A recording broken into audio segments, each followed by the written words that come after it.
Hello, hello, hello. Hi, everyone. Welcome to today's Facebook Live session. I'm Norma Jean, founder of Time to Shine Teaching, and I'm thrilled to be with you here. Today, we are going to continue talking about the exciting topic of incorporating outdoor learning activities into your summer break to make learning fun and engaging for children. But before we dive in, let's address something that many of us are familiar with, those summer reading programs that schools often recommend. Now, don't get me wrong. These summer reading programs have good intentions. They aim to catch children up in their reading and ensure that they don't fall behind during the break. However, I have to be honest with you. I'm not a big fan of traditional summer reading programs. Why? Well, many of these programs simply use the same methods that were used in the classroom all year long. And if those methods didn't work for the child during the school year, then why would they suddenly work during the summer, right? It doesn't make sense. On top of that, these programs can be a real drag for kids, right? Imagine being sent back to school during the summer while all your friends and your siblings are out there playing and enjoying the break, right? It can really make a child resentful, and it can make them feel like they're being punished for not doing well enough in school. I really don't like that idea at all. Let's not forget about the conditions in those classrooms. I mean, it's summer, right? It's hot outside, and those classrooms can become sweltering hot. Most schools do not have air conditioning, and I just can't see how kids can actually concentrate and learn effectively in that kind of an environment, right? It's not exactly conducive to a positive learning experience. So in my opinion, it's just my opinion, it's no wonder that these traditional summer programs are often falling short. And that was my experience with my own son. And I know I spoke about it in an earlier Facebook Live. So yeah, it was quite disastrous, and I ended up pulling him out early. So that's where outdoor learning comes into the picture. By incorporating outdoor learning activities, we can provide children with a more holistic and enjoyable learning experience during the summer, while ensuring that they connect with nature and have fun in the process. So let me share a few exciting ideas with you, okay? And I really love this idea of storytelling sessions.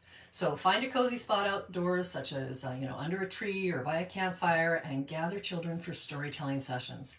They could either take turns reading aloud or sharing their favorite stories, like folk tales and myths and even adventure stories, or even their own creative writing, right? Or, and I've done this with kids, it's so much fun, you can do like a round robin story where, I would start off with a sentence, and every person takes a turn adding a sentence to create a story, but don't forget to record it. So that way it can be made into a story that they can read, illustrate, and enjoy later. I really love imaginative storytelling. It's so easy to provide prompts to spark their creativity. You can use a picture, you can use a sentence, you can use something that one of the kids have already done. And yeah, anyways, that's number one. So number two, how about a garden reading corner? So create a nice cozy reading nook in the garden or some outdoor space, your backyard, a park, whatever. Set up comfortable seating such as blankets and cushions, and maybe have a little mini library with books related to what the kids are interested in, or in nature, gardening. The children can spend time reading in that beautiful serene environment surrounded by plants and fresh air. How awesome is that? And if you have younger children, an alphabet scavenger hunt would be super fun, and it would help the children practice their letter recognition and their phonics skills. So what I like to do is assign each child a specific letter and then send them out to find natural objects that begin with that letter. So for example, if their letter was A, maybe they're looking for apples or acorns, or if it's B, maybe they're looking for a butterfly or bush or bees, and so on, right? And this activity reinforces literacy skills while encouraging observation and exploration, which is so important for kids. And the last one is maybe establishing an outdoor book club, right? So start an outdoor book club for children and their friends or the neighborhood peers. Choose a book to read aloud together during the summer, and schedule regular meetups in local parks or outdoor setting, even your backyard. Children can discuss the book, they can share their thoughts. They can do fun activities while they're listening. Like I love having kids draw as they're listening while you read. And you know what? My sons, I was still reading aloud to them like big novels. when they were young teenagers. Who doesn't love being read to aloud? I love it. So I'm also super excited to share this with you as well, is that I have developed a phonics-based reading, spelling, and printing program for early learners that I call the REL method, or the Ripple Effect Learning Method.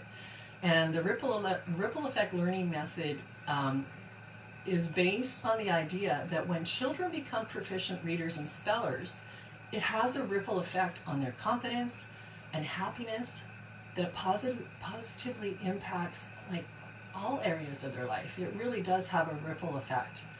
And this approach engages multiple senses like sight, sound, touch, and movement to enhance the learning experience, which leads to deeper understanding and better retention of what they've learned. The program is finished, which I'm super excited about, and it's going to be launched very soon, just in time for summer tutoring and teaching. And the teachers that used it last year, it was my pilot program, and the ones who used it absolutely loved it. The feedback I received was, first, that it was so easy for the teachers to use because everything for all three subjects, reading, spelling, and printing, were provided, including video tutorials on exactly how to deliver the lesson. And the kids thrived and they mastered the material because of how it was taught, right? It was just so effective, and most importantly, it was fun. So if you'd like more information or would like to be on my wait list for this amazing REL reading, spelling, and printing program, don't be shy. Send me a DM and we can talk more about it, okay? And just before we wrap up today's session, I also want to remind you about a fantastic resource that I'm offering for free. It's my toolkit on how we learn, or how to increase confidence for your kids' reading and spelling. It's a toolkit that's going to help you, whether you're a parent or a teacher, better understand how our brains learn and the best way to teach so that every child is successful. And it also includes a complete lesson for teaching your children about their super brains. So it's a really great starting point for supporting your child's learning. And I'd hate for you to miss out on it. So I'll put the link for the free download in the comments below. And I want to thank you all for joining me today. And I hope that I've given you some ideas that are going to help you out during the summer and ignite some passion for reading and spelling and printing with your children, and just like fun in the outdoors. So everybody, happy Thursday, happy weekend that's coming up, and happy teaching. Have a great day.